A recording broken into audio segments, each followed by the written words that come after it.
Oh, cool. Ladies and gentlemen, welcome back to another photo mishmash. This one being broadcast live August 19th, 2020.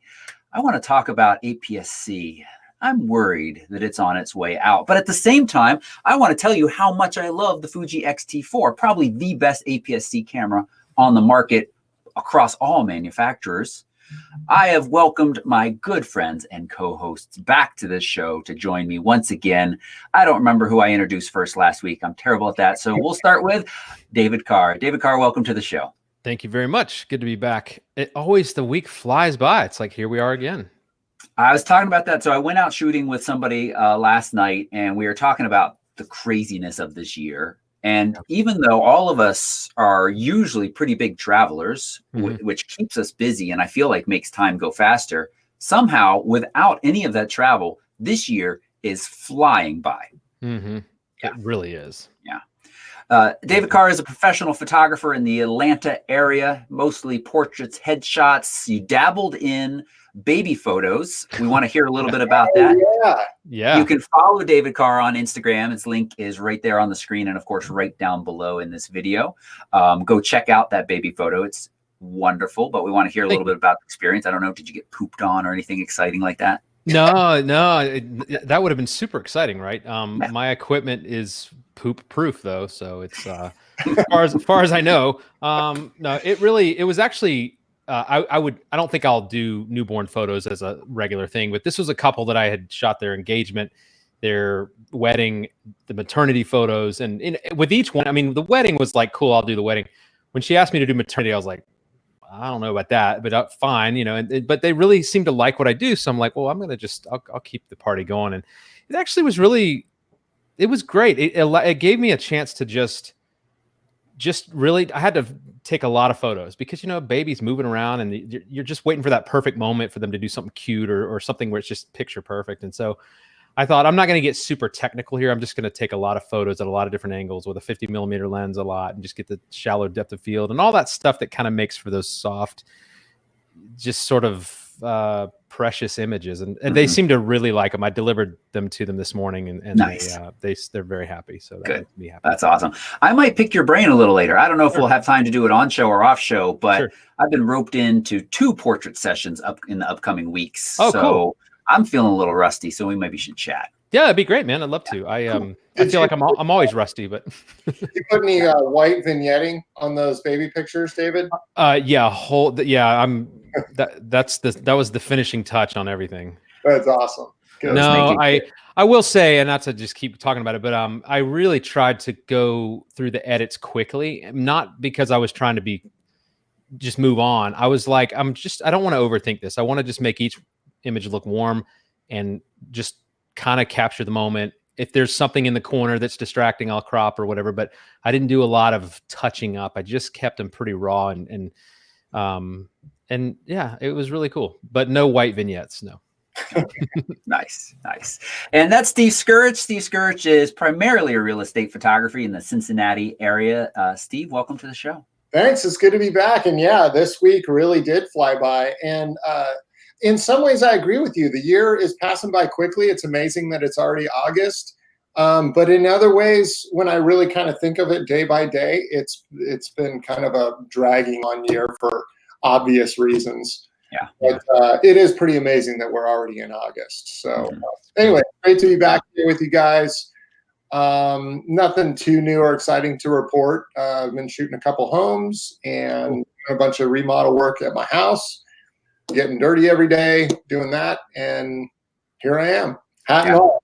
Yeah. Steve, I thought of you earlier today because we got a magazine in the mail today for like multi-million-dollar homes in the Atlanta area, and I'm like, why did this come to my door? I don't really understand, but I mean, I'm flipping through. It's like 3.9 million, and with 10 bedrooms, and I'm like, this is like Steve Scurich kind of stuff here. This isn't David Carr stuff. So. People in California are like, just 3.9 million? Yeah. That's what I was thinking. You could get a lot of house for that probably. Oh my, it's like little mansions. I mean, they're incredible. So take your whatever you want. I looked at a report recently. They come out each year with like the highest selling home in the Cincinnati region. Yeah. year before, and then the month before, the months before. Right. And it's usually somewhere around, $2.5 to $3 million, which is, I mean, that's a lot of money anyway you slice it. But man, you compare that to coastal areas in California, and especially Santa Barbara, where I used to do a lot of real estate photography, and that's your down payment. It's crazy. Yeah, I just don't even understand. I know some people can afford it. I just don't know how that many people can afford it. It's crazy. Yeah. I also want to shout out to Roy. Roy is in the chat room. Thank you so much for being in there, Roy. He is gathering any questions you got. This is a pretty relaxed and informal show. If this is your first time watching, we chat about the week's news. As I say, I'm setting up this ironic discussion where on one hand, I say APS-C is dead. On the other hand, I think Fuji X-T4 is better than sloppily buttered bread fresh out of the oven. And so plus we got, I think, one of our pen members wrote up a dilemma as a Canon user. They want to upgrade to the EOS R5 or R6. And in their writing, they basically wrote part of my review that I'm working on and also set up a dilemma that I think many Canon photographers are at. So we're going to get to that in a minute. But I did want to say, Roy, you can follow Roy as well on his Instagram at Clicked Photos. That's linked right there on the screen. So thanks, Roy, for doing that. And chat room. Welcome to all of you. It's so nice to see you all, including Lynn. I see you sent me an email. I read it. I haven't responded yet. Yes, I think you got a good deal. So Lynn sent, she was talking about, so I've been bragging a little bit about this Pixel 4a phone, $350 phone. I did just share today on Instagram a reworked version of the Milky Way shot that I captured with this phone. You're good. Thanks, Henry. Henry ran the board at the beginning. All of those fancy banners, he did that. That's my 13-year-old. Hey, good job, Henry. It's a family affair today. And, she pointed out that she's got one of the very high-end Samsung phones, which are very nice. And we talked a little bit about how much they are. But she pointed out through a couple of different deals, discounts, and trade-ins, she spent far, far less. And, yeah, that is a good deal. So when you take advantage of all of those, I think those flagship phones are great. They should probably, it's hard to say whether or not they would really truly last you longer than a budget phone. I think they could potentially. But one of the other things you have to consider is, and Samsung's pretty good about this, is how long will they give you updates for? One of the benefits of the Pixel phones is they do promise 3 years worth of Google updates. I think Samsung has said that with their latest phone, that they will commit to that as well. It's not the end of the world if you don't get the updates. It's just that you're feeling a little left out when the icons turn from rounded corners to slightly more rounded corners and other things that those updates bring. So yeah. All right, let's quick chat about a couple of things that have been going on that I wanted to bring to people's attention. One is yesterday I sent out a Tuesday tip on my favorite third-party lenses. And we've been talking a little bit about this. So each week, pen members, and many of you in the chat are pen members, thank you for your membership, get a new article and a new video. And we've been talking a little bit about why lenses cost very different amounts. Sometimes lenses that seem very similar can be $1,000 or more difference. So we've been explaining that.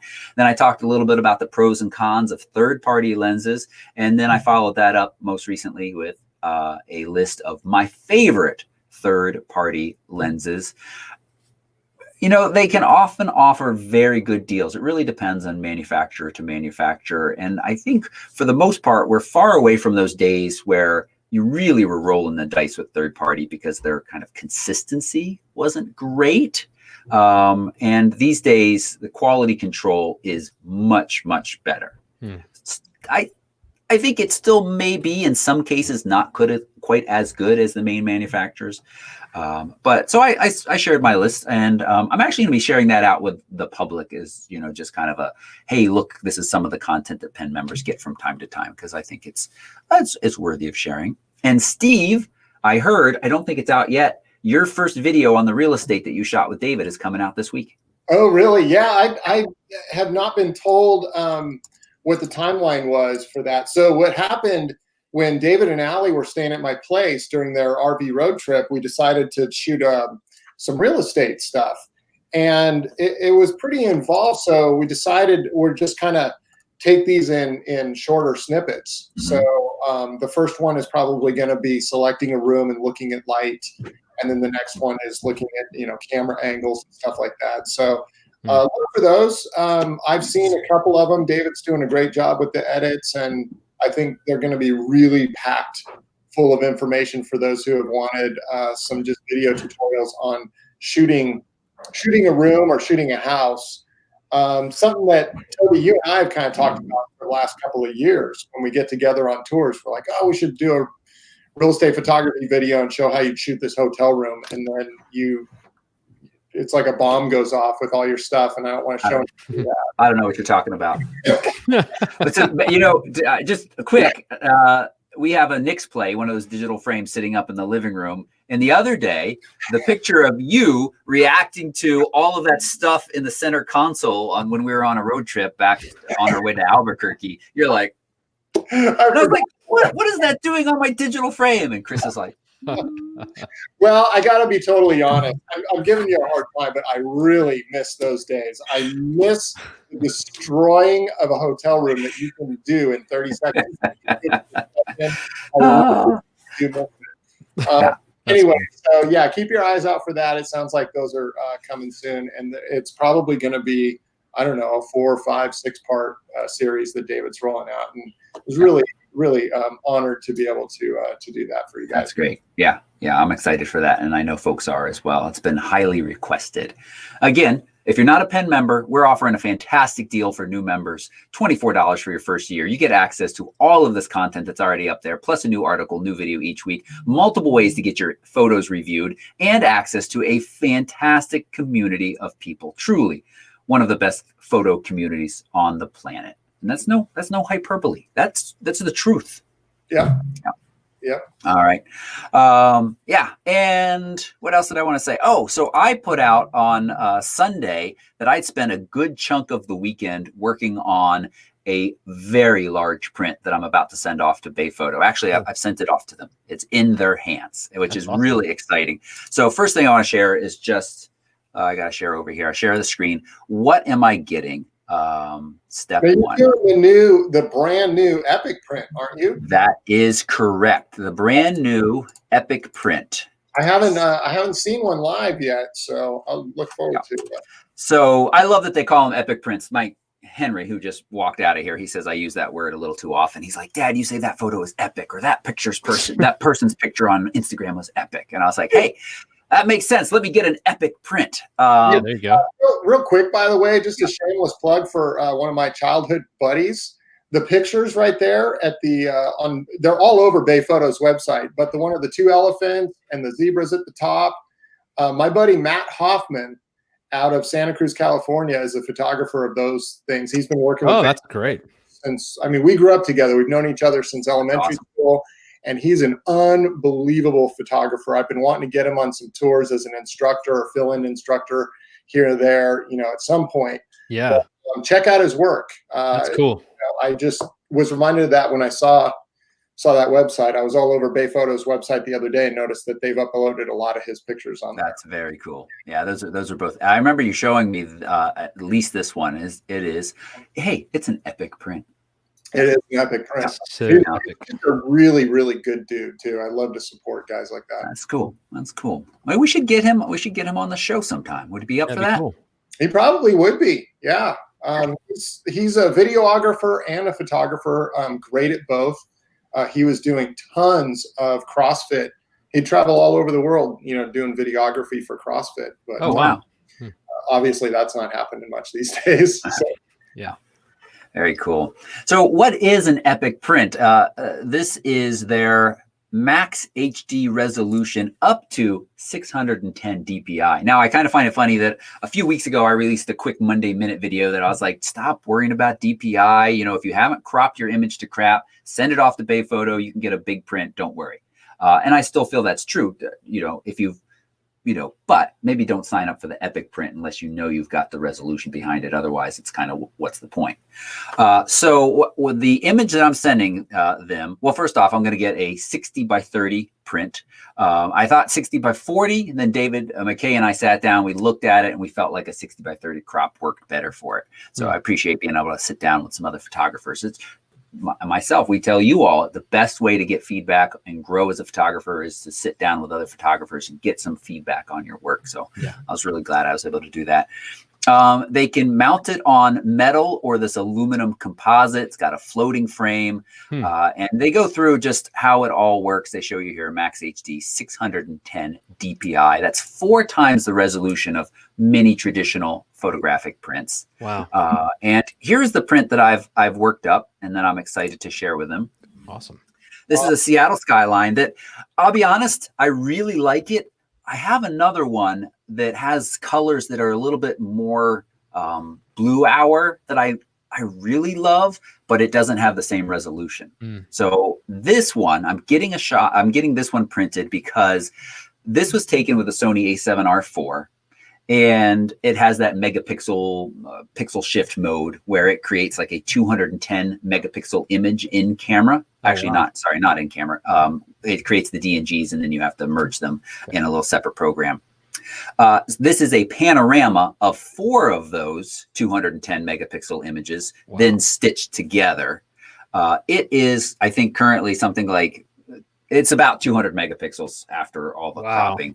And so there's a lot. Oh, why am I going to my zoom tool? Yeah, didn't you post a picture of this somewhere? Yeah, where you zoomed way in. Oh my gosh. Yeah. Crazy sharp. There's a lot of detail in this shot. That's incredible. And before you ask, yep, I already did check for naked people in all the windows of the apartments. Can't find a single one. Well, it's actually kind of weird. I can't find anybody really. There's lights on here and there. Some of these buildings are under construction. But it's a lot of detail, and I put a little Easter egg in it that I'm really interested to see how it comes out. We zoom in here further. I just put my name on the side. Nice. I've got no idea if that will be visible, but I put it on there. Man. I love it. Let's go back to this view at 21%. That's awesome. I can't wait to see how that looks, printed and hanging, it's I'm excited. I love the way Mount Rainier is hanging out back behind the city. I'll say this because I don't want to make this sound like an ad for Sony A7 R4 and all of those megapixels. There were issues. So when there's movement and it's doing that pixel shift, like you can see the trees are clearly blurred, you get some kind of funkiness. You get some green and red pixels, and oops, oh, there's some right there. Look at those. When I get in really close, I'm at 1,000%. Okay. I took care of most of the ones that you could see starting around 300% because I really didn't want to end up with this print on my wall and then be like, holy crap, I just wasted all of people's time and energy. So you do have to be careful about that. It has limited, that cool pixel shift. I made a 210. Well, it doesn't work great in all situations. So you got to watch out for that. But I'm excited. So I'll definitely keep you all updated about this. Did you already place the order? I haven't officially placed it, but I sent it in to Mallory, my contact at Bay Photo. She sent it to Larry. He is the founder of Bay Photo. I know he's looked at it because he requested access in the Google Drive, and then he sent it to somebody else. So I don't know if they're going to go ahead and just place the order for me because Mallory asked my settings, my desires for it, size and finish. I think they're just going to go ahead and place the order for me. Cool. You may have mentioned this earlier, but what size did you order? 60 by 30. 60 by 30. So you're going to need a crate for that. Yeah, it's going to come in a crate. Yep. Yeah. Very cool. Yeah, I'm ready to.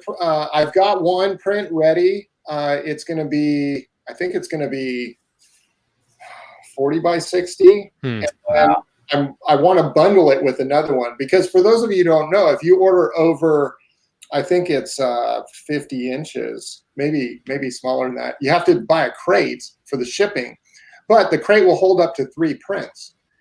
depending on, what you get. So you're better off, if you can, ordering 2 or 3 prints and paying the same shipping cost as you would on those 2 prints versus just one.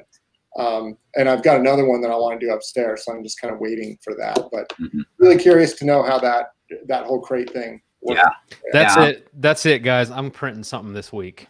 Nice, good. Your Or next mountain week. lion print, is that the biggest print you've done? That's pretty. Is that? I feel like that's Well, pretty large. it's the big. Well, yeah, I'm looking at it now. It's definitely one of the largest, like, printed on paper images Let me I've see done. it in the background if we center it. It's Just kind of- barely. It's right over there above your left shoulder. Yeah. Yeah. Yeah. You can find it on David Carr's Instagram. It Yeah. is just an absolutely gorgeous print. Thank you. Yeah, the print turned out really nice, and the framing and everything. But I have a couple of others that are probably, I guess they're larger. They're just like there's one on canvas that's kind of like, I don't know if you can. Well, but anyway, it's don't worry about it. But I've got several on canvas that are really, really large. But I do want to do something metal or something like what you're doing that's just epic, to use the word.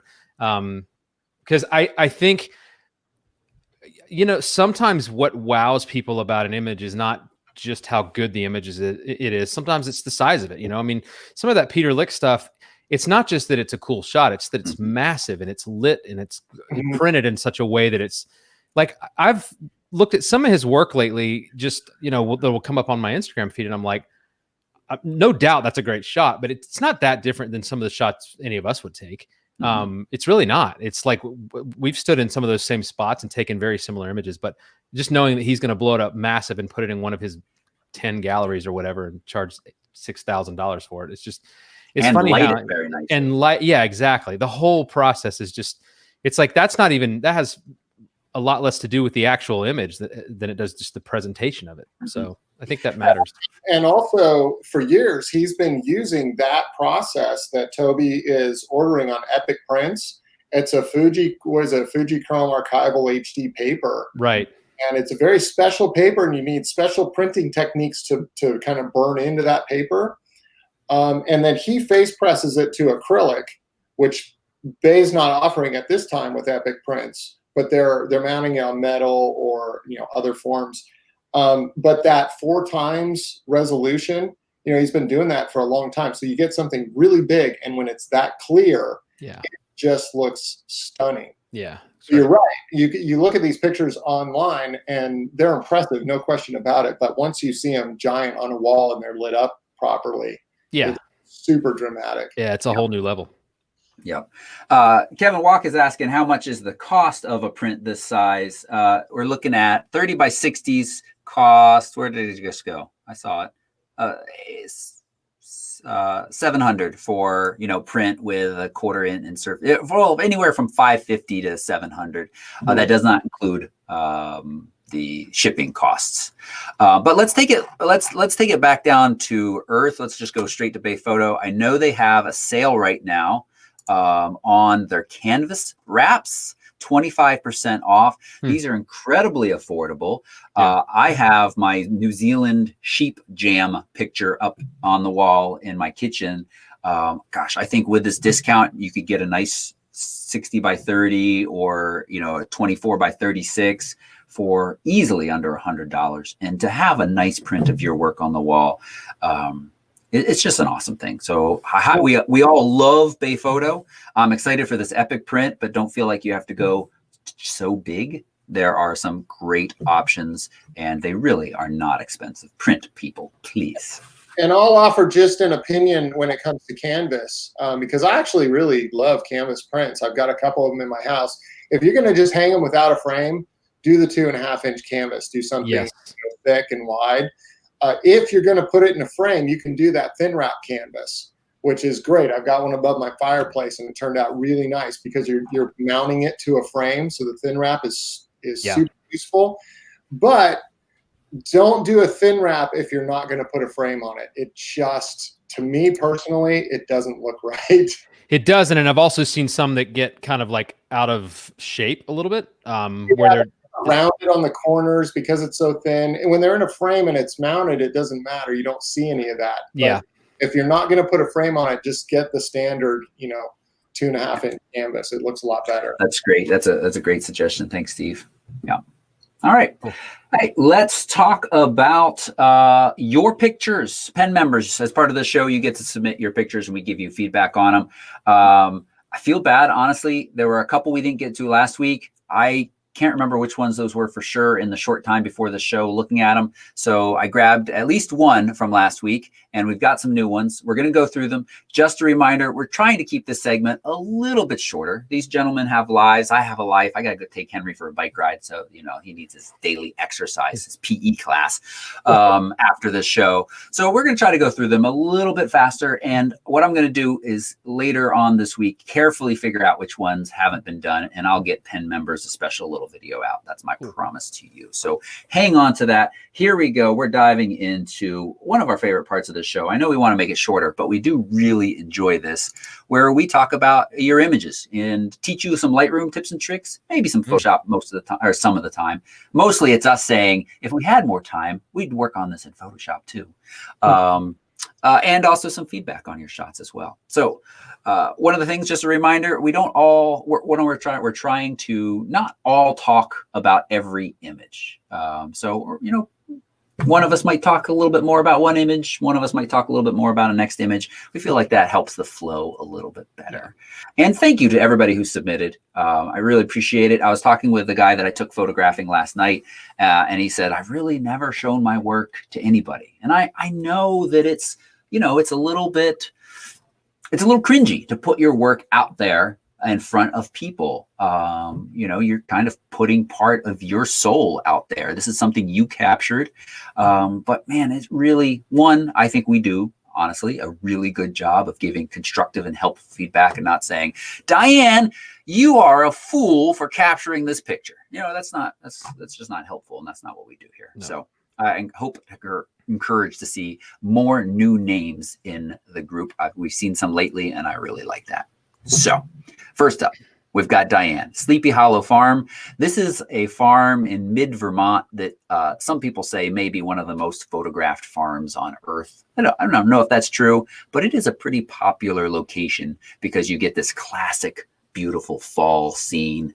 And look how nice they keep the grounds. You've got both a little red building and the kind of old weathered wood barn. Very, very nice. Yeah. I'll go first because I've just been looking at this for a minute. One of the things that I think is partly personal preference, but I'd like to see this just a little bit brighter. Let's just start to move the exposure to the right and see where we end up. I think you can argue for a lower exposure if you're trying to show kind of a certain type of day. But in this case, I want all of these fall colors, all of the colors on the building and the grass. I want it all to be pretty nice and bright, not to the point where it gets washed out, but somewhere around there. And then I would go into the color panel. And I've shown this specifically for fall colors before. And I would just shift these around a little bit and see if you can look at the leaves in the foreground here on the road. If we go a little bit redder, I think we can make those look a little prettier. And then the orange, let's see what happens if we go this way. Let's see if we go this way. Too far. But somewhere around here, we're giving the yellow just a little touch more of orange, or the orange touch more of red, I guess would be a better way to say it. And then we're going to do kind of the same with the yellow here. And then do a quick before and an after. That's my first quick suggestion. Other than that, I think you've got a nice picture here. I don't know, gentlemen, if either of you have anything you want to add or we want to move on. You know, I would just say, I think what you did helped a good bit. It was, I already loved the image, and the reason why, I mean, there's several reasons. It's number one, it's just a beautiful scene. So it's, you know, you have that working for you, obviously. And then I just thought it was composed really well. I thought the cropping and where things end up in the photo are pretty spot on, in my opinion. I don't see things around the edges and the corners that are throwing me off too much. There's a little bit of greenery on the railing on the right side. That's one of those I may take it out, I may not. It's not that big of a deal in my opinion. But yeah, I think it's a beautiful shot. Yeah. I was just going to say, I think you went a little too too red on the reds. Yeah. I would tone that back down, halfway between where it was and where maybe the orange is, for me personally. And then I would actually punch up a little vibrance and saturation overall in the entire scene. When I'm shooting fall colors, they're beautiful, but the way my eye sees it in terms of what I want to do with a photograph is I really want them to pop. So yeah, I do more vibrance and saturation than I normally would on these types of landscape photos. And then I'd actually bring the exposure down just a little bit. I think it just went a little too high, but and then I would crop it from the top just down because there's some real dark areas. So I would just come down, right about there, and then I'd come in from the right side. There's a real dark area in that upper right section. You got to be careful not to get too close to the building. And then maybe that tree just crop in from the left to about halfway on that tree, because you're not showing the whole thing anyway. Might as well just leave it to the mystery of the viewer. Maybe leave a little bit more than that. Yeah. This is a beautiful photograph. I just love the impact. It's calming. I mean, I want to be here. This is just a great picture. Yeah, it's gorgeous. Roy added, I'm doing a bad job of keeping this short. Roy added, how about a local area adjustment and then playing with the hue adjustment here a little bit, which you could also adjust. If you felt like there was a tree or two that wasn't quite the color you wanted, I picked a tree that was already pretty fine, but that's a pretty powerful use of this fine hue adjustment as well. So consider that. All right. Thank you, Diane. Moving on. Kevin has submitted Nature's Rest. And he told me, I think in an email, that he is planning on getting a fairly large print of this for over his fireplace. So he would like some feedback with that in mind. Well, I'll chime in here. I like the black and white, Kevin. It almost looks like a pano kind of scene. I'm not sure if it was cropped down this way. One of the challenges is that you've got this really harsh light that starts to show up in the snow at the bottom in the foreground. And your eye tends to just constantly get pulled down into that scene. So I would maybe tone down the highlights in those brighter areas just a little bit.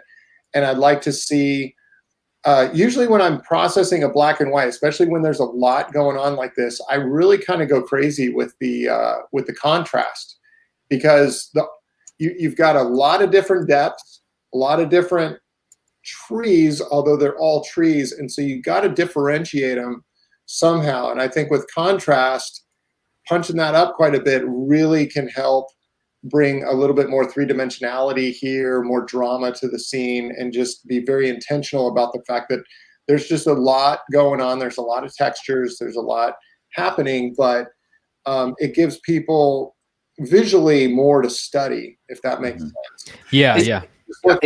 Steve, your goal up in the contrast, you want to see some trunks that are nice and dark and some are a little lighter. You'd like to see some differentiation in the trunk color? Yeah, just the overall thing. You've got these branches with snow on them, and when the way it was presented, it wasn't contrasty enough for me, so it looked a little flat. And I think if you increase the contrast, you'll start to get more depth to the photograph, and things will just kind of, it's almost like a pop-up book. They start to kind of appear off of the page versus, and that takes you more into that, participant in the photograph versus just an observer. Yeah. Nice. Great. So I brought that contrast up a little bit. I also brought the whites up because I really did snow. I want to make sure in the shadows here, I'm okay, but back up and through here, as it came in, I feel like the whites are a little gray. Yeah, and actually that would help with the brighter areas in the foreground. If you touch up the whites, it'll just make that the shadows look a little less harsh.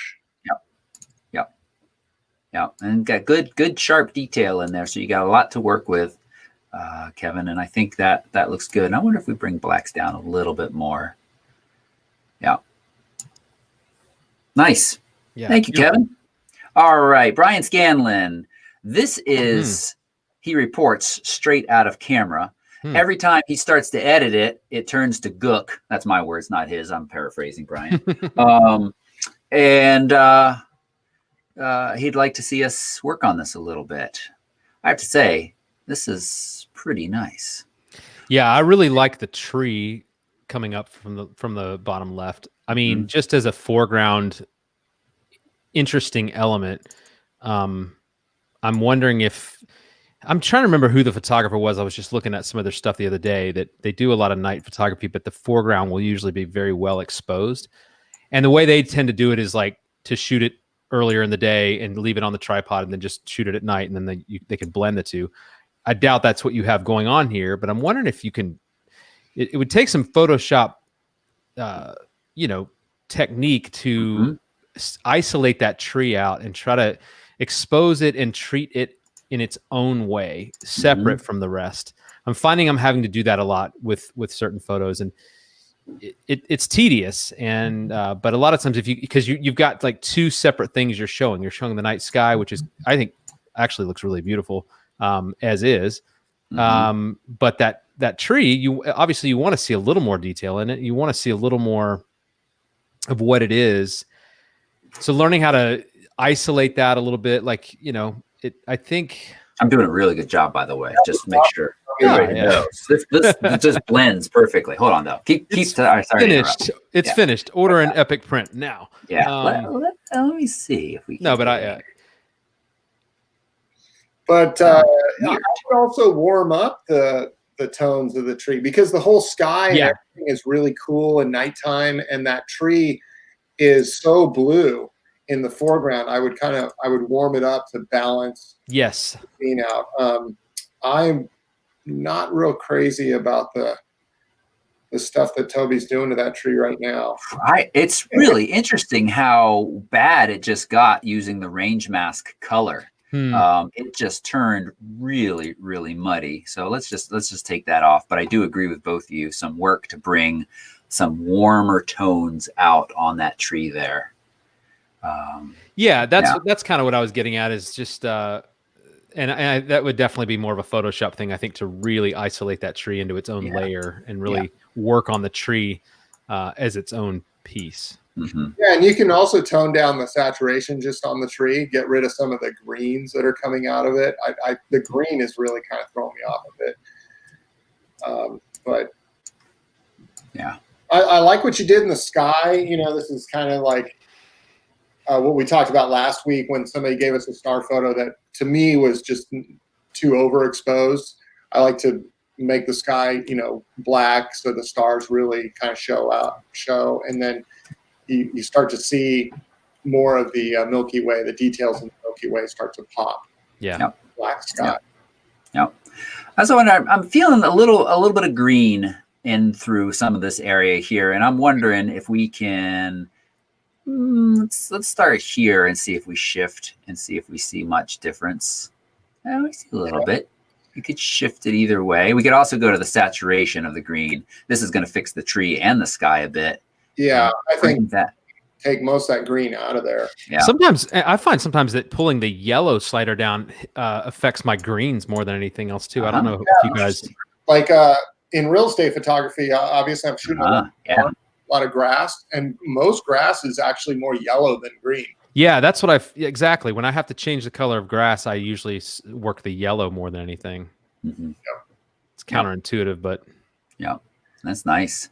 I think your composition here. I was spaced out, David. You might have already said this, but I really like the composition. I think it's really interesting.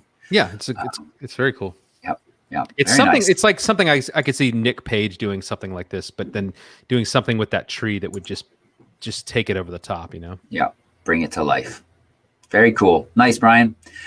This one says it was submitted by me. This isn't a secret attempt for me to get more feedback on my images. Mary Madden was having some issues with Dropbox, so she just sent this and then I plopped it in for her. Okay. This is for Mary Madden on our glacier trip.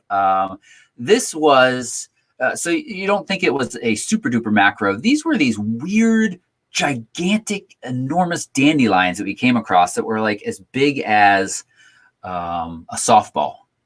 But she did get in really close and took this kind of cool picture.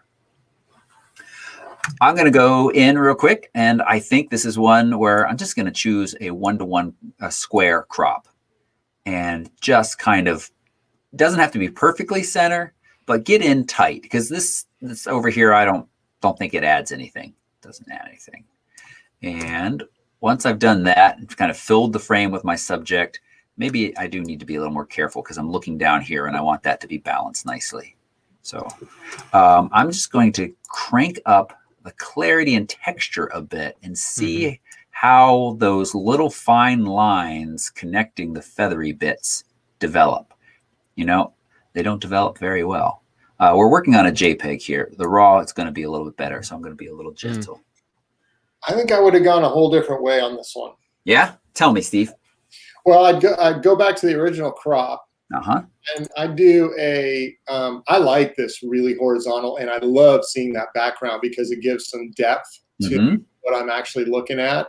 When you fill the frame with this, all of a sudden it becomes very flat to me. Yeah, that's a good point. I'd maybe just come up from the bottom, leave the sides alone, come up from the bottom right about there, and then come in from the right side to put kind of the center of that sort of in the third. There you go. And then I would spend some time in Photoshop, and I'd get rid of that lime green little offshoot from the center. Yeah, there you go. Spend a little bit of time in there, and I really like, my eye is constantly trying to find where the focal point is. Yeah. This shot, and ordinarily that would annoy me, but with this particular picture, it's really cool. I like that mystery.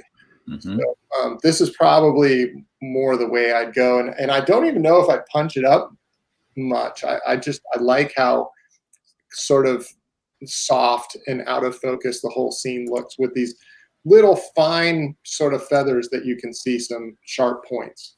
Yep. I'd say something. I keep looking over at the little navigator window, and I think it's beautiful. And I look over here and I feel like it's a little rough. I just realized what was sent in, Mary, is a pretty small image. I'm not sure if the mail program resized it or not, but so that's its actual size. So your original, you've got a lot more detail to work with. And Steve, I think your version, the way you went, is very nice. Yeah, I like that. Yeah. Cool. Thank you, Mary. Robert returns with wow. Just stunning shot, Robert. Next. Stunning. I know.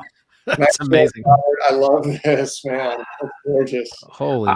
You know, like 2 weeks ago, I did that little minivan trip. We spent some time way up in the mountains, and I was looking for some place where I could see these kind of undulations moving off into the distance, because I have an old shot I took, nothing like this, but has that, and I just want that. And this, Robert, is what I want and more. This is fantastic. Yeah, it's I mean, I could probably just try to come up with stuff, but I mean, it would just be me trying to come up with stuff. Yeah. I don't have anything to say other than it looks fantastic to me. And for those of us in the Pacific Northwest, there's a little Easter egg of Mount Baker hiding. I think that's Mount Baker. I'll feel dumb if I'm wrong. Hiding off here in the corner. And just there's so much beauty in this shot. I love that it ends at this ridge, you know, thoughtfully. I don't know, composed or cropped, doesn't matter. Really, really nice. Gorgeous. I really, Robert, all I want to do is commend you on being at the right place, using the right settings, the edits that you've done. It's just beautiful. Well, and sorry, Steve. I just want to interject. I noticed this real quick. Like, even in the foreground at the bottom of the frame, you still see the detail, even though it's in shadow. And that's something that a lot of times we'd be missing. And you see all the detail in those trees. Yeah. I may come down a little bit from the top, just you know, to bring some of the yellow, just show less sky. Obviously, you don't want to crop out that mountain in the background. Yeah. But that's getting really nitpicky. And it's really coming down to kind of personal taste. Yeah. I do have these little rock outcrops catching the light here. You might maybe take those out, especially since it is in a little bit of a clear cut, which then draws your attention to that. But again, very, very minor. Nice shot. Nice, Robert. I hope to see this in option 1, ultimate image review at some point that were proven speechless, but he managed to do it. And there was a shot last week by, I think, a first-time submitter. It was a forest scene. Eric Anderson's waterfall. Yep. Yeah. That's right. Yep. Speechless on that one, man. These are, maybe I just have a real soft spot for this type of scene. Yeah. Well, both that and it's really well done. Mm-hmm. Nice. Jill Thornton has Whispering Falls. We've Hmm. got some beautiful star sky, a little glimpse of the Milky Way sitting up above some trees. First, you go ahead. I don't want to always go. I don't know. I think I'd love to see if there's a little more detail in the shadows to bring out. I don't mind the silhouetted look of it. Just seeing it on my screen kind of small. You know, it's got an interesting, like the shape of the trees, like there's kind of like this curve of the opening in the trees, which I like. I think I would just play around with the shadows a little bit, and then a couple of the tree trunks coming up from the bottom left. It's not that I would totally eliminate them. I might just try to lighten them or darken them to where they're just hinted at instead of being bright spots that come up from the bottom. Yeah, that's a little crunchy for me. It's a little salty too. I think there's, and for those that haven't heard that analogy, it's with the saturation and vibrance and stuff. You use it like salt on food. A little bit can go a long way and really bring a dish out, but too much can ultimately spoil a dish. So I would I would tone down some of the texturing, the detail, the sharpening, and the saturation. And I love Carr's idea of kind of darkening some of those trees. And again, similar to Brian's star photograph, I would take the greens down, because to me on my screen right now, I'm just seeing a lot of green tones in this shot. Yeah. Yep. All right, let's rock down to HSL and green saturation. Everybody keeps talking about flipping it, but you don't want to get into too much flipping of the Milky Way. Good point. Good point. And maybe shift the screen a little bit. Yeah, I'm actually going to shift it more towards a more pleasing green, I think. Plus bring its saturation down, and maybe its luminance up, which can help wash out that. I don't know.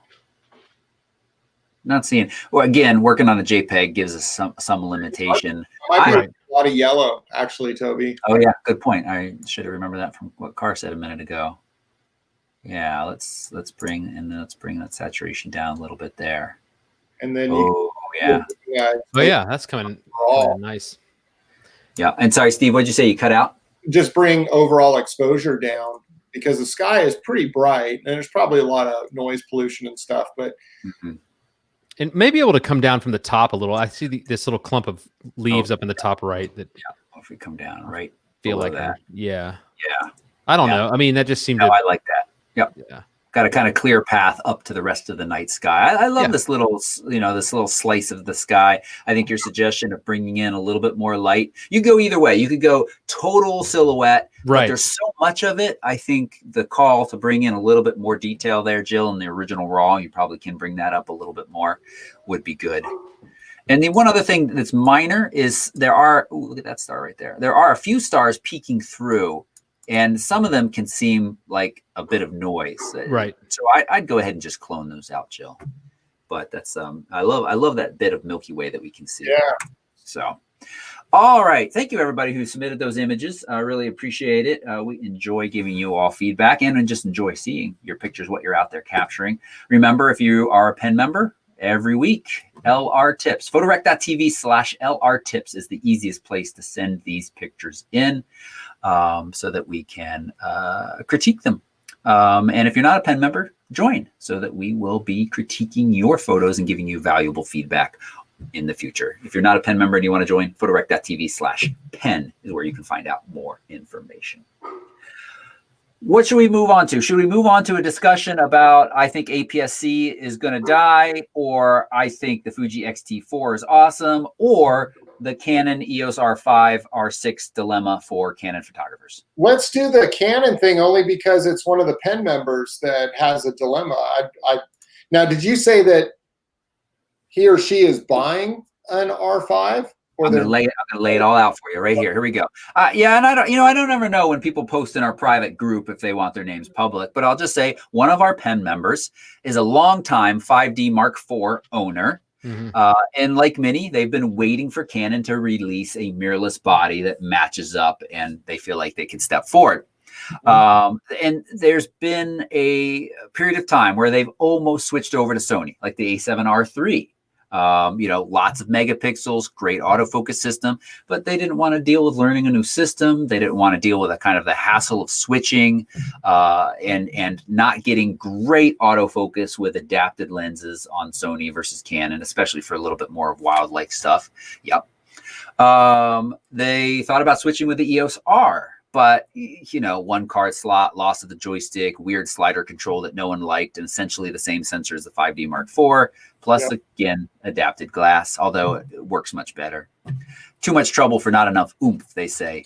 Then there's the Sony A7 R4, another temptation, but they're apprehensive for basically the same reasons. Plus, at this point, we had rumors that Canon really was getting close with a follow-up, a better version, so they're resisted, waiting. And then the R5 and R6 come out. And here's, you just write this out so very nicely. And it's almost exactly what I was talking about. I've been talking about a couple of times over the last weeks as people have been saying, hey, what do you think about these? So R5 and R6. R6 has everything they want, except it represents a downgrade in megapixels. And I know we say 20 megapixels is enough. And it is. But there is that feeling I could certainly understand, and I think we identify with, if you've got a camera with more, to step back does not feel like as fun an upgrade as you want it to. Yeah. So one point. Totally. Guys, I'm going to step out for just a second. It's raining really, really hard, and I need to check on something. I'll be right back. No worries. Sorry. I hope your basement's not flooding. We'll be here for you. All right. It being a landscape photographer, they don't really want to move down in resolution. So then there's the R5. Well, hey, it's got additional megapixels, but it also has a larger price tag. It requires very expensive CF Express cards to use the dual slots. They'll still need an adapter for their EF lenses. The battery life is not so great. And while they're not really interested in video, they're not thrilled to have a body that comes with a premium price for video features that are good on paper, but cause the camera to have overheating issues. So they're resisting currently, maybe waiting for a better option to come along. Chat room. 1, I want you to chime in. 2, if you're watching this, I'd love to hear some comments about this. Nice comments. You don't have to be mean. This person isn't saying this is the end of the world. They're just kind of laying out their thoughts. So where do they go from here? Do they hold on to the 5D Mark IV and wait for the next version, the R6 Mark II or the R5 Mark II? Or do they make the painful transition to Sony that they've been avoiding? And part of them, they make the point that there's no real need for change, truthfully, as the 5D Mark IV is serving them well. There's just that part of, many of us a lot of us are photographers and a bit geeks, and we like having new things with the latest technology. I can understand that. And just to throw one more wrinkle into this discussion, they've been thinking about picking up the 5D SR, which prices right now are sitting at about $1,500. And that gives you 50 megapixels minus all of the other mirrorless benefits. Yeah. So there's a bit more there, but just kind of wanted from the group, some feedback. And I love, obviously we've got some gearheads in the group. We knew that, but this is 49 comments and it was posted this morning. So there's a lot of people offering some, actually it was posted yesterday. Sorry. A lot of people offering some really good advice and feedback. Probably I should have gone through and kind of summarized what they're saying, but I was curious. Steve, let's start with you. You're a 5D Mark IV owner. You're a big fan of the camera. You have any thoughts for this person? Yeah, well, so I can relate to this whole dilemma extremely well. Had I not invested in a medium format system a couple of years ago, this would be me exactly, because I'd be sitting here right now saying, I've got this investment in a great professional or prosumer camera that I'm ready to go to mirrorless, and I've waited long enough. Now Canon's got the R5, R6, and I would go straight to the R5. And do I want to make that investment? And ultimately, for me, and this person may feel the same way, I would also want to get native glass for that system. So maybe not initially, but down the line, I'd want to buy RF lenses to fit that system. And so I'd probably look at getting rid of my whole EF system and the DSLR. I think one of the issues that's going on here, though, is that Canon has taken so long to come out with this product. If they had this R5 out when the A7R3 or even the A7R4 were introduced, I think people would be a lot more excited about jumping into it, regardless of the video issues that are going on. I just think that, Canon waited and waited and waited. People have been sitting on this and overanalyzing it and thinking about it for a long time. And now it's here, and it's just not quite that exciting because we've been living with mirrorless for a long time. And so I think I totally understand. You want to be excited. If you're going to invest this kind of money, you want to be really excited about the product. That's actually why I ended up investing in this whole medium format world. I was just super excited about it, and I still am. For me, it was just a really great move, and I'm happy to say that 2 years later. But on the full frame side, I don't know. I still do get excited about that 5D SR. If you're just doing but it's got to be like you're just buying it for landscape photography. Yeah. At $1,500, that camera is unbelievable. I wish that Canon would have invested more in the R line. Didn't have to be DSLR. Just been a photography focused, set video aside, high-end mirrorless system.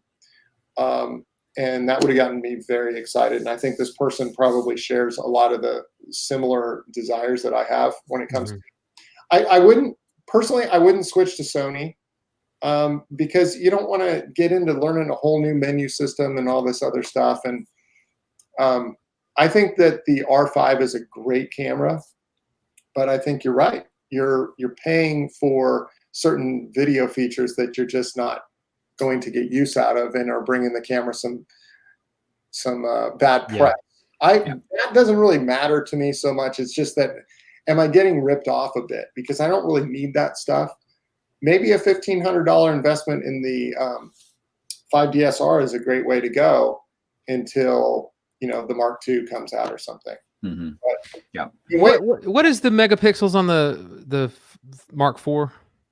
The Mark IV is 34. I think 34 and a half, something like that. And I mean, R gets you a 50 megapixel sensor. It's long in the tooth. It's been out for a long time, but that was a $4,000 camera when it was introduced. Yeah, I'm just wondering because I mean, I had the Nikon D810, which was like 36 megapixels, so right at the same spot that the Mark IV is. 5D Mark IV is. I mean, 32, right? 32. Oh, was it 32? Maybe. Well, it was okay. So, but it was within a close range of that. There's just a point above 30 where I feel like I don't know. I'm not worried about resolution at that point. Like I think I'm probably going to have enough to do just about anything I want to do. Yeah. And so I'm wondering because that is a great deal on the R, but I'm wondering if it's best to just hang on to the Mark IV. It's not like it's a bad camera. It's a fantastic camera. Yeah. And then just kind of see what happens with the mirrorless lineup, or just take the plunge and it's going to be a bit of a bloodbath on spending the money. But now you're in, and you've got like the top of the line offering in the Canon mirrorless world. And but it's a dilemma. It's a hard transition to make. It's like we're so used to this one system. It still works, but this whole new thing is exciting, and it's coming about, and it's making waves, and Sony's been at it for years now, and that's the dilemma I found myself in. Yeah, I'm glad you put that comment up on the screen there, Toby. Michael Isles, I think I say that. That's a great comment, and that probably in a few words just sums up where ultimately all my words are going.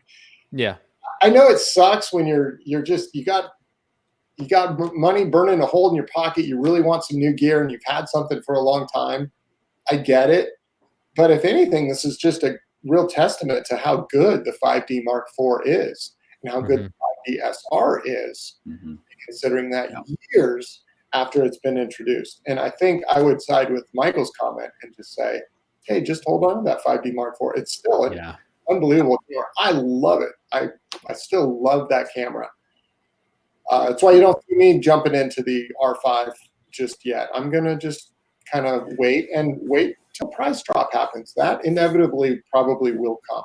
Yeah. Yeah, it'll be interesting to see. It's 30 megapixels, not 32. Sorry. And also, Tony Northrup, when he talked about the EOS R5, showed some of these what sounds like a fairly large megapixel difference in some cases, like 20 to 24 or 20 to 30. The reality of it is it's not that much. But right. I'm leaning. I think we're all in pretty much agreement here. I know it's exciting to get new gear. It's so fun and shiny, but I'd wait a little bit. I don't think the price is going to drop dramatically anytime soon, but there should be some price drops in the future. And as you said, your 5D Mark IV is working for you. I'd hang on to it. I don't think I'd go, 50 megapixels from the RS, it's great for $1,500, but that's $1,500 in 6 months that you can put towards this camera that's a little cheaper, or one of its lenses. Yeah, I just don't think you're gonna see the benefits of that extra resolution. They're not going to be as apparent as the benefits of waiting and then jumping into the mirrorless. I think the bang for the buck is going to be much greater. Yeah, I will say that 5D SR with the what's it called? Toby, help me out here. The no anti-aliasing filter. Yes, thank you. Having that removed, man, the detail. Not only do you have the 50 megapixels, which I mean, on a full frame sensor, that's still really good. Especially you're on a tripod a lot of times with landscape, so low light isn't that big of an issue. But having that filter removed, the detail that can come out of that sensor is actually kind of like comparing apples to oranges with 5D Mark IV. That's true, but here's the trick: is the EOS R5 does have an anti-aliasing filter, but in the side-by-side comparisons I've seen, it does deliver slightly sharper results than the RS. So even though it's less megapixels and it does have an anti-aliasing filter, it's a new sensor that it provides better than the R5. So, RSS. All the that's great, because all the comparisons on the 5D SR were done years ago. That was Tony Northrup's camera for a long time, and he did a lot of talking about it. But you're comparing to cameras in that day, 4 or 5 years ago. So today, I could see. I think your advice on just hanging tight and keeping your $1,500 in your pocket is a good way to go, rather than investing in a system that's older. Just like I said before, the 5D Mark IV is still an unbelievable camera and a huge testament to Canon with their DSLRs and what they've done over the years. I want to broaden it a little bit, though. I think Kelly's question, we've been answering this person's pretty specific question, but for other people that are, kind of on the fence, if weight does factor in, I do think Sony offers a very compelling feature, not necessarily because their bodies are that much lighter, they're a little lighter, but because you've got this huge number of Tamron lenses that are really lightweight. And Canon in the RF glass, those lenses are freaking fantastic. They're so sharp, but they're expensive and they are very heavy. I did have my hands on an R5 last night. I was up at Mount Rainier shooting the stars with somebody, and somebody heard my voice and recognized me and came over and was like, "Hey, I love your channel. I've got the new R5." I was like, "I haven't touched it yet." And I got to put my sanitized hands on their R5. They had the R5 and the 15 to 35 f2.8 lens. It's an awesome combination. But for people who do factor in weight to their decisions, I think Sony has and Nikon too has both some really nice compelling alternatives. Some of their f4 lenses are pretty light. I've got the 50mm 1.8, it's light, and the 14 to 30 f4 is very light and incredibly sharp. I don't even know that I will upgrade to the 14 to 24 2.8 whenever it comes out, because it just I don't really see a need to. But yeah, it's the size and weight thing is not as big of a factor as I think people make it, but it is a factor. And I was just saying to Kelly in the chat that so the lens that I talked about last week, the 500 millimeter that I just got, I love that I'm able to put that and like 2 camera bodies and like 3 other lenses in my not ginormous bag. It's I'm able to fit more stuff in the bag, although it doesn't end up being that much lighter in the end, but at least I can carry a lot more. Yeah, nice. And you know, David's outing himself here in the show, so we'll just say, David, he's going to wait patiently for now. But also, don't feel bad, David. And if in a month you're like, man, I need to get it, we want to see those beautiful pictures of the camera, and of course the ones you take with it as well. So yeah. So yeah, I think that's good advice. I'm just going to throw a whole monkey wrench into, now that I know it's David Newbold, because he and I tend to kind of share a brain with camera gear from time to time. Great guy, awesome photographer, super nice guy, been a pen member since day one, and he's an awesome dude. And he lives in Tennessee, I mean, one of my favorite states. David, maybe consider going to medium format. Doesn't have to. Brian, get in this chat. Save him. Brian already. I don't know if you read the comments. Brian was already in there. Don't talk to Brian about medium format. He's being a baby about carrying a heavy piece of equipment around. He's been lugging around a 5D Mark IV with big lenses for years. He can handle one of the Fuji, GFX systems. But the images that you get are just awesome. And Newbold's the kind of guy that'll pick them apart, and I think he'd like what he could get from a big sensor like that. Just throw that out there. Okay. All right.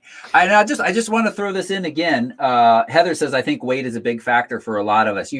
Lighter gear is more accessible. I agree, Heather. Again and again, I see in the comments, people say the mirrorless aren't really lighter. And I think this also will play into our APS-C versus full frame discussion here in a second. But time and time again, I meet photographers out in the field that say, I gave up carrying the 5D Mark IV because it hurt my back, or, I hear about it, and I hate anecdotal evidence, especially people sharing on Facebook right now. They're anecdotal evidence of this or that. But here I'm sharing in the field. I routinely run into people that say, I've switched to this model, a Sony, or a Fuji, because I was tired of carrying around big full frame glass and just breaking my back. So it is absolutely a factor for some people. Us small muscle people, maybe, look how white that is. Sorry, I'll put it back down. Sorry. Small white muscles. Guy, dude, you walk around capri pants. You're not a small muscle, dude. I'd like to let you know I just have regular shorts on today. But I wore my capris when I went tubing with Henry on Monday, and my legs didn't get burned, and I'm very happy about that. That's good. They do serve a purpose. Yeah. All right. Let's move on to that kind of hyperbole headline that I put in the graphic for this show. Is APS-C dead? And here's my 2 thoughts. We talked about this a little bit last week. One, we've got some really affordable full frame options from Canon, under $1,000. Canon RP, the Nikon Z5 that's coming. And these cameras, because they're mirrorless, are smaller and lighter weight. But then you should all be saying, what about the lenses? Full frame lenses are heavy. Looking down the road a little bit, we just saw these 2 lenses from Canon. We've got the 600 and 800. They're fixed at f11, which, is a little crazy. But because these newer sensors do so well in low light, I'm hearing that it's not a big deal. I mean, yeah, these aren't pro level lenses, but they are the beginning of what I think we're going to see more of. And Steve, I know you've been talking about for a while. This is out there a little ways, but plastic lenses, high quality plastic lenses that are going to give us really lightweight gear overall. So, one of the big strengths of APS-C is not only is the camera a little bit smaller, but the lenses you need to cover that sensor, of course, are smaller and cheaper. And if we are taking away that small, lighter, and cheaper factors, is there a future for APS-C? And Well, in fairness to these guys, I don't talk to them about the show beforehand. They see the same thing you all do. I put up the graphic and they're like, "Oh, that's what we're discussing." Okay.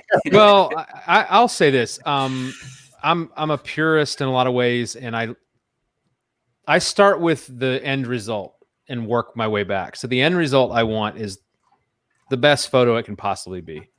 And sometimes the best photo is not the sharpest photo. It's like if you're catching a moment, like a street photography kind of moment, that's not always about sharpness and chromatic aberration. That's about catching a moment. So sometimes that's what the best photo is. But for a lot of the stuff we tend to do in like travel and landscape and wildlife, the best image is oftentimes the one where it's sharp and you did catch a moment, or the light was great, but your camera, there's nothing holding you back from getting that pristine, perfect image of what you're seeing.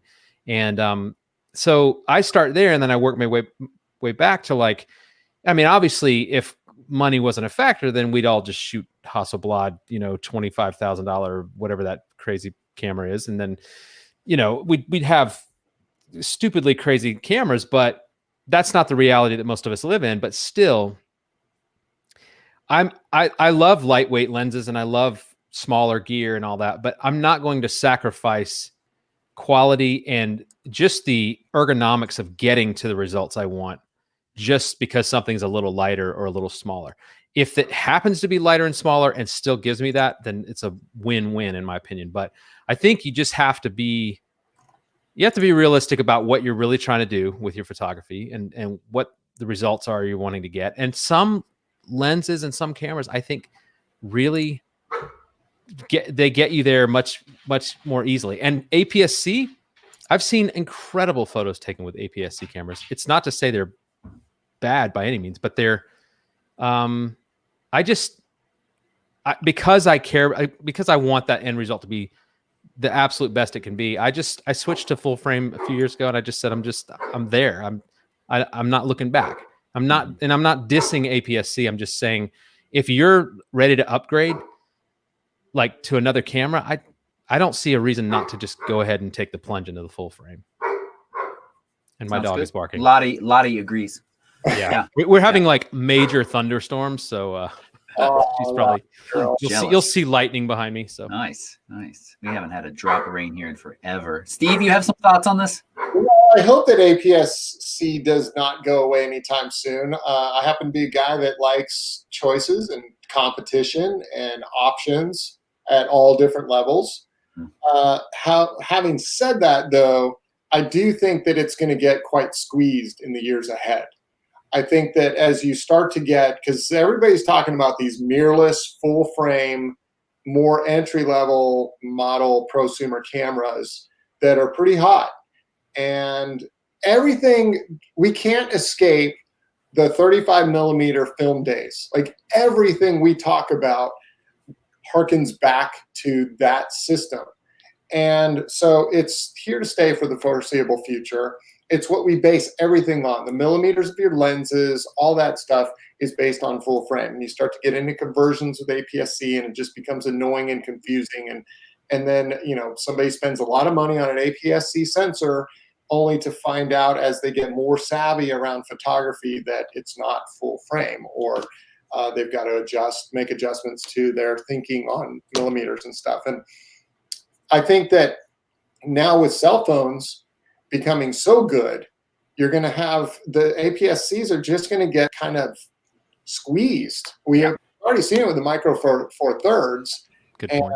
I mean, as far as I'm concerned, that's just not going to survive, at least not in a larger sense. I think when it comes to APS-C, Fuji is going to be able to ride that out longer than anybody, and may just be the place to go for like the best APS-C camera on the market. But you're not buying it because it's APS-C. You're buying it because it's Fuji and it's got smaller lenses and they make great cameras and blah blah blah. So yeah, I do think that that's a difficult place to be right now. I think that cell phones are just going to get better and better and better. So people are going to go to those for a smaller sensor. Yep. Just like they've killed just like they've killed the little point and shoot market. Yeah, absolutely. That's a great analogy. And otherwise, people are going to, they want to get professional grade or blow something big up. They're going to go into full frame. Yeah.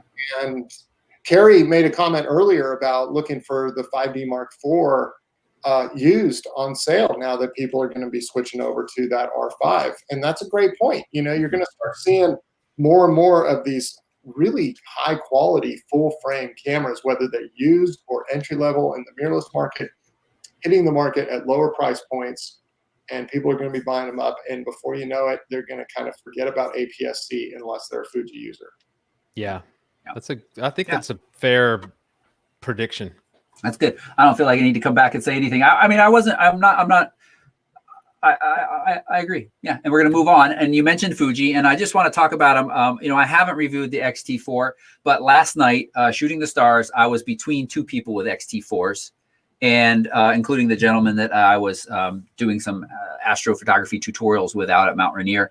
And so I spent a lot of time with his camera, and Fuji has always been known for listening to the photographers and really taking the feedback to heart. I feel like Sony has started to do that, but not nearly at the level of Fuji. And they have just produced in the X-T4 a just really well-rounded, very user-friendly camera that just offers so much. You know, in camera, you can do up to a 15-minute exposure. I mean, I know, Steve, you can do that on your freaking Hasselblad, but here's this nice little APS-C camera that gets out of your way and says, you want to do a 15-minute exposure? You can do that. You want to do a 4-minute, a 2-minute, a 60-second, a 40-second, a 30-second, set up the intervalometer. It just makes sense the way you set it up. It's easy to go. The self-timer turns off when the camera goes to sleep, which last night took me a minute to figure out because that was annoying at first. But then I love that feature. How many times have most of us gone to take a picture and realized that the self-timer's still on from the last time we needed it for a long exposure or something like that? Is that only happens to me? I don't know. I just feel like they put a lot of thought and effort and really refined what was already a good camera into this. That's and cool. To throw Brian's kind of point that dovetails with our last discussion, you know, he as a Fuji XT owner, you know, he wonders if crop makes sense, and then he puts 4 f2 lenses on an envelope and remembers why he did it. And last night, the gentleman on my left had that 16mm f1.4.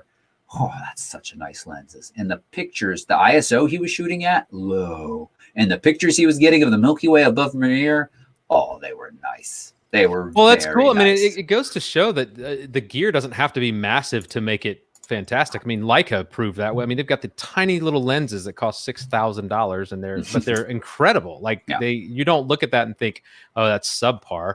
It's just a different technology. And so I love that there are smaller, lighter options for certain things. But again, I just think about like, how far do you want to take this as far as like the quality and the capability, I guess? Because you can take terrible pictures with a $6,500, you know, pro Canon or Nikon camera, and you can take amazing pictures with the entry level from Costco. It just depends on what you're doing with it and your skill level. Yeah.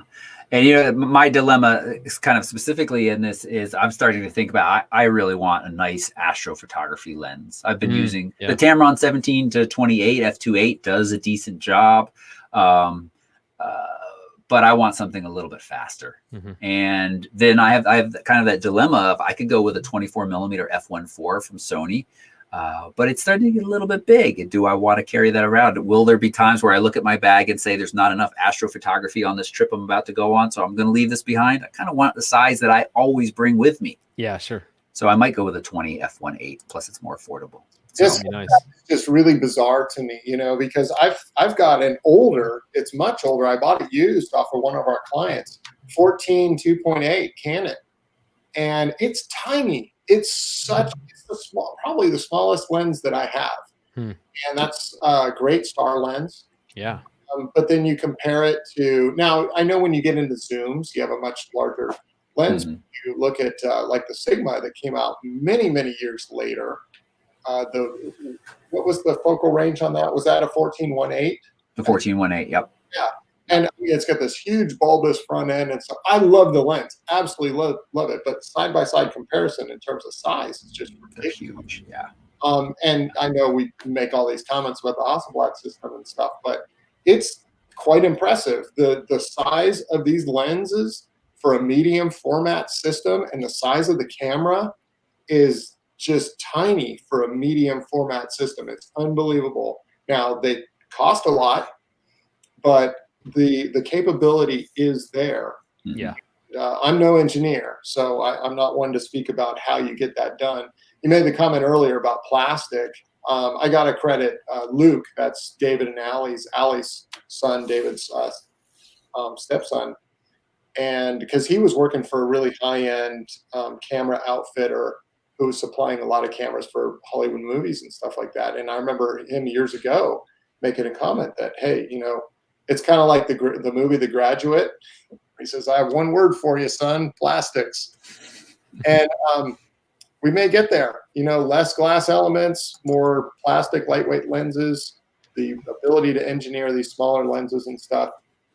We're in this like land of just all these different options, and maybe we'll stay there for years to come. But to me, I just kind of see that whole APS-C thing just getting sort of squeezed out at some point. Yeah. Gotcha. Cool. All right. We're going to start to wrap this show up. We got show notes. Just a reminder, in the show notes linked are Steve and David's Instagram and Facebooks and everything that they're up to. So you can go follow them right down below. And if you haven't already, if you're watching the show this far, please take a moment and give it a thumbs up. That helps with the algorithm. I appreciate it. And if you're watching the show after the fact, leave a comment. In addition, as an answer to any of those discussions we've had, I want to see and hear your opinions. A couple of quick news stories that are linked in the show notes right down below I'm just going to read the headlines too, then we're going to get to our Q&A. Google suggests adding license data to your photos. So what Google wants to do is for you to show on your website how people can license your photos. And what they're saying is to bring awareness to the fact that people shouldn't just be swiping and reusing images, as has been a problem on the internet since the internet started supporting images. So keep that in mind. Steve, I threw this headline in here for you. The Focus program has been working on the iPad that connects to your Hasselblad. Have you ever used that? No, not with the. I mean, I used Focus when I first got the camera, but I really haven't done much with it. Yeah. So you're not excited that it now offers iPhone connectivity as well? Okay. No, truth be told, I guess I thought it always did. It just shows how much I use it. Yeah. Mavic Air 2 got a pretty significant firmware update that adds 4x zoom. This is digital zoom, but it's kind of a magic digital zoom that should provide some really nice quality and improves the hyperlapse. I'm curious to try that, because if I really only have two complaints about this drone. One is being pretty picky. I really would love there to be some sort of USB charging for the batteries. That would make it so much more travel friendly, in my opinion, without having to find an actual AC plug for it when I want to charge. And two is the hyperlapse mode. And hyperlapse, for anybody watching, it shoots a little time lapse as it moves through the air. That's kind of a cool idea. The couple of them that I've done have been really hit or miss about whether or not it stays on track. With my Mavic Pro 2, I'm really impressed. It's a lower quality hyperlapse, but it just tracks so smoothly, like it's on rails almost. And the couple of times I've tried it here, it just starts to drift off in a different direction. So that's not helpful. So I'm curious if they've updated that. And I want to mention, I've never used this. David or Steve, have you ever used that Lightroom alternative that is completely free, Darktable? Nope. Never heard of it. So it is this, it's kind of like GIMP, that free Photoshop program that I think was a Linux. And then people were like, hey, people outside Linux would like a free alternative to Photoshop. Okay. Huh. So it's open source, free version to Lightroom. I know we have some folks that are always looking for more affordable options than paying $10 a month. It just received a huge update that I'm hearing good things about. So people might want to check that out. Darktable 3.2. Cool. One question I think that we have, last I looked, Carrie, how long until the next Canon mirrorless comes out after the recent ones? If we are deciding to wait, how long are we going to be waiting for? That's the $1 million question with Canon, isn't it? Yeah. I think, here's my thoughts. If everything stays normal, I'd be surprised if we see anything before 2 years as a replacement for either of these models. Yeah. The only way we might see something sooner is if this kind of video side of overheating really just kind of blows up. And Canon and Canon, I don't think they can fix this with firmware. I think they can offer, as they said, there's some firmware coming that will help, but I don't think it's going to help too much. This is physical limitations of a weather sealed camera and a sensor capturing a huge amount of data. That if that really blows up, then they could do something like Nikon did with the D600 and then the 610 that followed it up shortly because they wanted to fix the oil spotting issue. That was easier than, I don't know, actually getting their hands on every 600 that was out there and fixing the actual issue. Was to just make another camera with a better exactly. mechanism. I was going to say that was like their answer to it, and it was well, at least they did something. But so I think about 2 years would my guess. Now there might be another model that comes out in there at some other price point, and maybe an RP Mark II, maybe. Yeah, I can see them updating the RP at some point. We're getting more features in more of the entry level full frame mirrorless world. Yeah. But the R5, R6, I wouldn't count on anything for a couple of years at least. Yeah. But who knows? I mean, maybe in this new mirrorless market that they're investing a lot of money and time and effort in, they've been getting a lot of pressure over the years to innovate. Maybe they'll move a little quicker. We'll see. Yeah, they could. I think they really need to focus on more lenses. What they have is great, but we need more of them to really kind of round out. I will say one other thing based on reports I've seen is, yes, you need to use an adapter with the R5 and R6 to use your EF glass, but performance is as good, if not better in some cases because of the focusing system on the sensor. So don't feel like, for those who are on the fence about upgrading and worried about AF performance, it looks fantastic. So don't stress about that. Yeah. Okay.